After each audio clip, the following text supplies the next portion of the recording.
हमार सास हमका ना जाए देती नहीं है, जैसे सुना थी तैसे दुनिया भर के छच्छा काल कर लेती। बीमार हो जाई है, कहूँ कुछ हो जाए कहूँ कुछ हो जाए, ना जाए। हमहू तैयार भैन, लड़का तैयार कहना गुरी पकड़न खड़ी भैन पर्स लेके।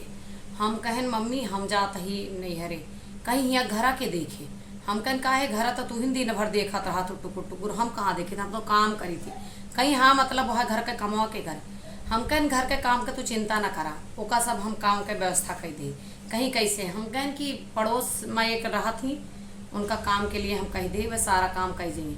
कहती उनके तनख्वाह के दे, हम के तनख्वाह की चिंता न करा, वह 1 रुपया न ली है, और तुमका अपने महतारी जिसमनी है कहीं मतलब।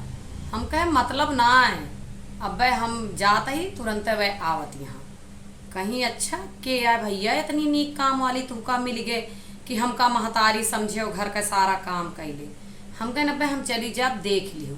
जैसे घरा से पार भैन वैसे हमार बड़की नंद ट्रॉली बैग लेके एंट्री मारी। देखी बूढ़ा का आँख फटी फटी रही है, कहीं अच्छा तो हमरे बिटिया का काम वाली बताओ।